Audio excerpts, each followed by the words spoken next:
Hello, আসসালামু আলাইকুম। সবাই কেমন আছেন? আমি আজকে একটা ফ্রান্সের শপিং মলে আসছি। এই ব্র্যান্ডটির নামটা হচ্ছে সিএনডিয়া।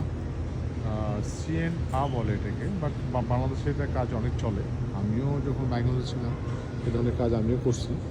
তো এই শোরুমটাতে একটা বিশিষ্ট হচ্ছে কি, মার্কেট ব্র্যান্ডটা বাংলাদেশে খুব ভালো লেভেলে কাজ করে, তো কোয়ালিটিফুল মাল করা হয়। যদিও আজকে 31st নাইট 2024 লাস্ট দিন, তো লোকজন অনেক কম, কাস্টমার নেই বললেই চলে। হাতে গোনা 8-10 জন কাস্টমার এত বড় শপে। অনেক ছাড় চলতেছে, এদের ছাড়ের সিস্টেমগুলো আপনাদের দেখাই, বেশ ইন্টারেস্টিং। এখানে তাদের মালগুলো দেওয়া আছে, যেগুলোতে স্টিকার লাগানো আছে, মানে আপনার এই কালার সেটাতে 20% ছাড়। তারপর যেটাতে আছে এই কালার সেটাতে 30% ছাড়, যেটাতে আছে ইয়েলো সেটাতে 40% এবং রেড 50%। তো চলে যাই আমি এই প্রোডাক্টটা। এই প্রোডাক্টটা যে স্টিকারটা লাগিয়ে রাখছে ইয়েলো কালার, জাসমিন, এটাতে আমাকে দেখান 40% ছাড়। তো এটার প্রাইস যদি হয় সাপোজ 39.99, দ্যাটস মিন 40 ইউরো, তাহলে পরে এটা 40% ছাড়ে অলমোস্ট চলে আসবে 24 টাকা মতো। তো 24 টাকার থেকে একটা জ্যাকেট, নট ব্যাড। সো এখন এরকম চলতেছে। আমি আসলে ভিডিওগুলো বানাচ্ছি আপনাদেরকে নিয়ে অনেকদিন ধরেই, ফ্রান্স সম্পর্কে কিছু ব্রিফিং দেওয়ার জন্য।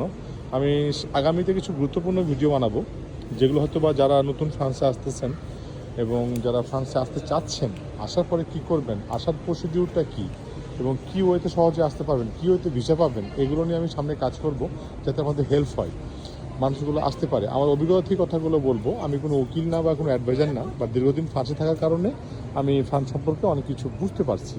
এবং ফ্রান্সে আমিও খুব স্ট্রাগল করে একটা পর্যায়ে সেটেল হয়েছি।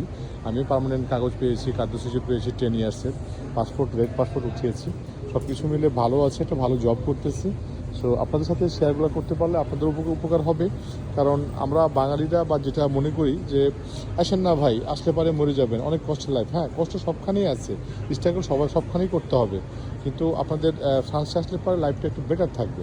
হ্যাঁ, পরিশ্রম আমরাও কম করি না। এই দেখেন, গতকালকে রাতে আমার ডিউটি ছিল, আমি ফুল নাইট ডিউটি করছি। সকালে এসে বাসায় এসে ঘুম দিয়ে ফ্রেশ খাওয়া দাওয়া করে নামাজ কালাম পড়ে যে মাত্র বের হয়ে আসলাম। তো আছে, সবখানেই কষ্ট আছে, সবখানে ভালো আছে। তো এর মধ্যেই আমাদের সুখ খুঁজে নিতে হবে, 5 ওয়াক্ত নামাজ কালাম পড়তে হবে, আল্লাহকে ডাকতে হবে। এতে আমি বিলিভ করি। তো আপনাদেরকে আমি দেখাবো বা বুঝাবো ফ্রান্স সম্পর্কে। আমার এই পেজটিতে সবাই একটু চোখ রাখেন। আপনার যদি কোনো বিন্দুমাত্র উপকার হয়, সেটাই আমার সার্থকতা। এখানে কোনো, আপনার যদি কোনো লিগ্যাল অ্যাডভাইজার লাগে, আপনি উকিলের কাছে যান বা লয়ার ধরেন। বাট এসব পেজ থেকে আপনি জানতে পারবেন ফ্রান্সে আসার পরে আপনি কী করণীয়, ফ্রান্সে আসতে হলে কী করতে হবে, ফ্রান্সে আসার মানে প্রতিক্রিয়া কী, আপনার ভিসা কীভাবে পাবেন, কত সহজে ভিসা পাওয়া যাবে, এইগুলো আপনাকে নিয়ে আলোচনা করবো। ভিসা পাওয়া তো সহজ না, যদিও অনেক কঠিন। কোনো দালালে খপ্পরে পড়বেন না, নিজে নিজে অ্যাপ্লাই করবেন, অনলাইনে যাবেন, অনলাইন থেকে অ্যাপ্লাই করবেন। আমি বলে দেবো আপনাকে, নেক্সট আমি পার্ট করে ভিডিও করব। একটা পার্ট করবো ভিসা, মানে how to get the visa, আমি কীভাবে ভিসা পেতে পারি।